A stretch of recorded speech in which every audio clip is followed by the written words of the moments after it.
کہ جس کے پاس زمین بہت زیادہ ہے وہ طاقتور ہے، اسی لیے ملک جو ہے وہ زمینوں پر قبضہ کیا کرتے تھے. اس کے بعد جب مشینیں آئیں تو یہ پتہ لگا نہیں، جس کے پاس انڈسٹری زیادہ ہے وہ طاقتور ہے. اب یہ ہو گیا ہے کہ جس کے پاس ڈیٹا زیادہ ہے وہ زیادہ طاقتور ہے. اور آپ حیران ہوں گے کہ ایک شخص جس کا نام ایلون مسک ہے، اس نے $42 بلین کی ایک چیز خریدی ہے جو کہ اتنی بھی بڑی نہیں ہے کہ اس کو جیب میں رکھا جائے، جو کہ کہیں ہے ہی نہیں، اور جو کہ ایک ٹیڈی پیسہ پروڈیوس نہیں کرتی. اور اس چیز کا نام ہے ٹویٹر، جو کہ $42 بلین کا لیا گیا. دنیا کے 140 ملکوں میں سے 70 کے قریب ایسے ملک ہیں جن کا بجٹ $42 بلین سے کم ہے، اور اتنے کی کسی شخص نے ایک چیز خریدی ہے جو کہ ہوا میں ایگزسٹ ہی نہیں کرتی. تو آپ حیران، اس بات سے حیران نہیں اس نے کس لیے خریدی ہے ایک چیز.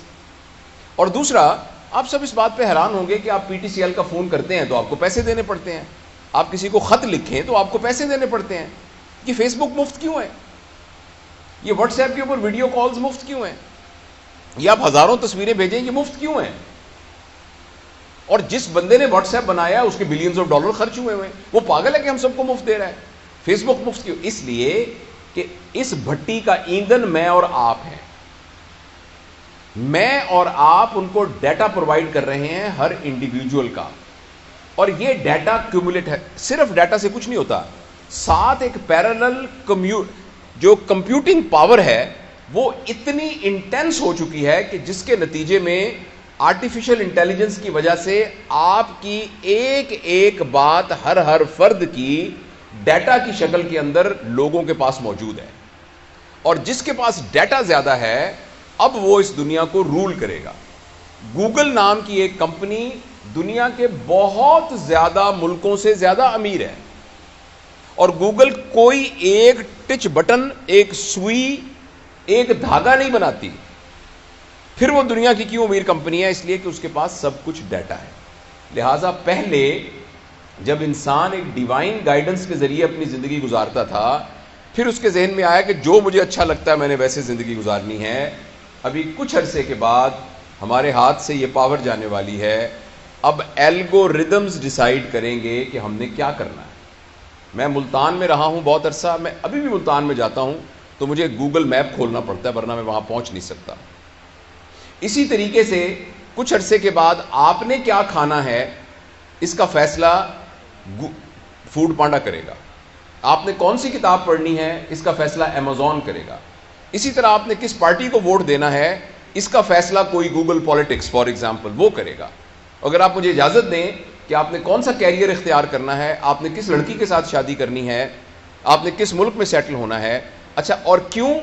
اس لیے کہ اس سے پہلے آپ کو جاننے کی ذمہ داری آپ کی اپنی تھی، اور ہر شخص کی اپنی ذمہ داری تھی کہ وہ اپنے آپ کو جانے اور اپنے لیے جو بہتر ہے اس کا فیصلہ کر سکے.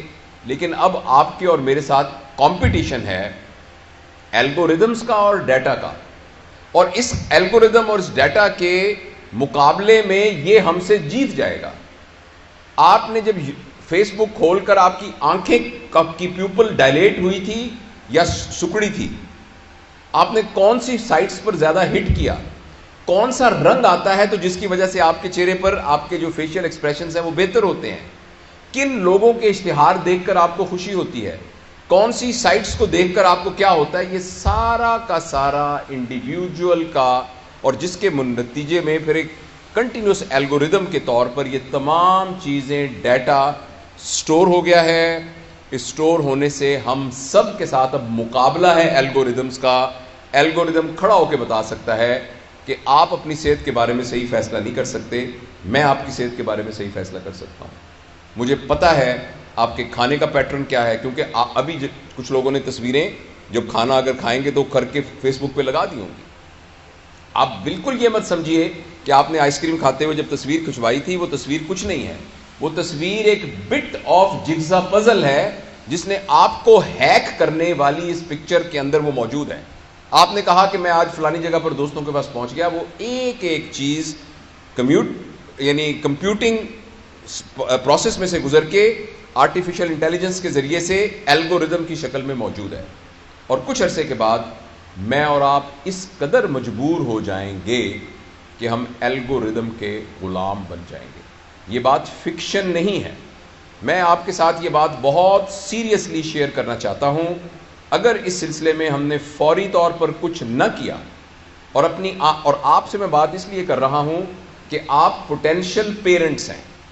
جو لوگ 30 سال کے، 40 سال کے، 50 سال کے یا میری عمر کے، سر کی عمر کے ہو گئے ہیں، ہم سب پتھروں کی سلیں بن چکی ہیں.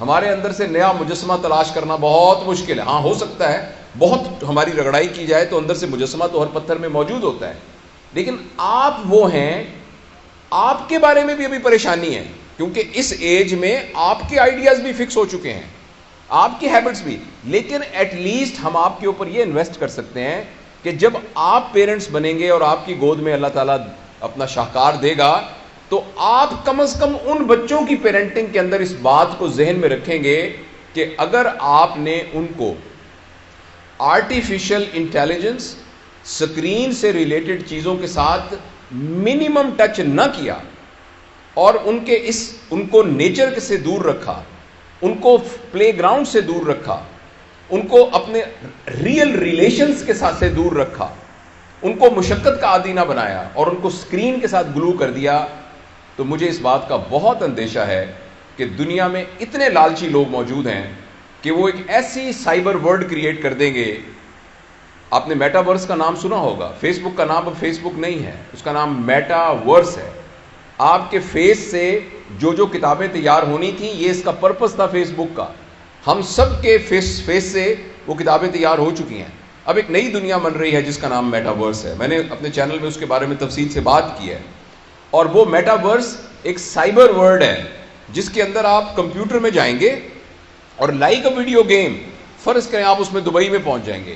لوگوں نے دبئی میں وہاں پلاٹ خرید لیے ہیں، فزیکلی نہیں، خرید لیے ہیں، ملینز ڈالر کے خرید لیے ہیں. کچھ نے اس میں ریسٹورنٹ بنا لیے ہیں، وہ آگے بک رہے ہیں. کرپٹو کرنسی کے ذریعے ان کے ریٹس اوپر نیچے ہو رہے ہیں اور لوگ کھیل کھیل کے بلینز آف ڈالر جو سمارٹ ہیں اس میں سے کما رہے ہیں اپنے کمپیوٹر پر بیٹھ کر.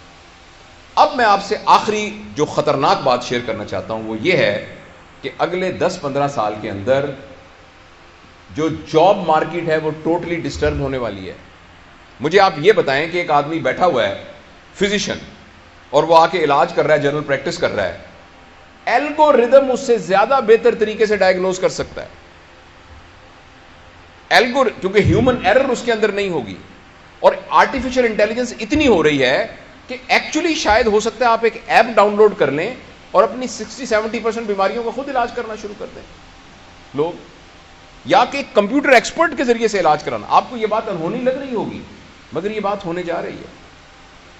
اور بہت سے وہ پروفیشن جن کا تعلق ایکچولی ٹیکنیکل یعنی پروفیشنز کے ساتھ ہے، وہ ساری کی سارے چینج ہونے جا رہے ہیں اور کچھ عرصے کے بعد وہ جاب مارکیٹ میں وہ کنونشنل پروفیشنز کی کوئی ضرورت ہی نہیں رہے گی.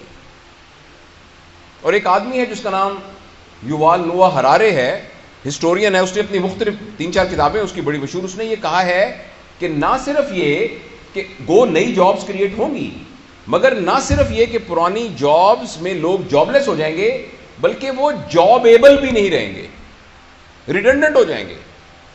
تو یہ بہت ایک سیریس چیلنج ہے. مجھے اور آپ کو اس سیریس چیلنج کے لیے تیار ہونا پڑے گا اور یہ ہماری آنکھوں کے سامنے. آپ میں سے پتہ نہیں کتنے لوگ ہیں اگر اپنے دل میں جھانک کے دیکھیں تو ہم میں سے 80-90% اسکرین ایڈکٹس ہیں. تھوڑی دیر کے بعد اگر یوں کر کے موبائل نہیں کریں گے تو ہمیں دل میں خدبد ہونی شروع ہو جائے گی، ہمیں ڈوپامین کی ڈیفیشنسی فیل ہونی شروع ہو جائے گی اور یہ اسکرین ایڈکشن بڑھتی جا رہی ہے. پلیز میں آپ کو یاد کرانا چاہتا ہوں کہ یہ اسکرین ایڈکشن میں صرف یہ خطرہ نہیں ہے کہ آپ کو پلیجر مل رہا ہے اور یہ غلط بات ہے، یا آپ ایڈکٹ ہو گئے یہ غلط بات ہے، یا آپ کا ٹائم ویسٹ ہو رہا ہے یہ غلط بات ہے. اس کا سب سے بڑا خطرہ بات ہے کہ آپ ہیک ہو رہے ہیں، آپ غلام بن رہے ہیں اور کچھ عرصے کے بعد آپ کی زندگی آپ کے اختیار میں نہیں رہے گی. اس سے بچنے کے لیے ہمیں ابھی ڈراسٹک اقدام کرنے پڑیں گے. اسکرین کے یوز کو منیمائز کرنا پڑے گا، اپنے ڈیٹا کو مفت میں آگے نہیں دینا پڑے گا اور اس سلسلے میں اپنے لیے کوئی ڈسپلن قائم کرنا پڑے گا. اس سیلفی کی کیا ضرورت ہے کھڑے ہو کے کہ جی میں اس وقت میں کڑائی گوشت کھا رہا ہوں اس لیے میری سیلفی ہے. یہ میں اپنے چچا کے گھر گیا تھا، یہ سیلفی، یہ سارا کا سارا ڈیٹا میں مثال کے طور پہ کہہ رہا ہوں، یہ سارا کا سارا ڈیٹا اکٹھا ہو رہا ہے اور ہم ہیک ہو رہے ہیں، اور اس کے نتیجے بہت خطرناک ہونے والے ہیں۔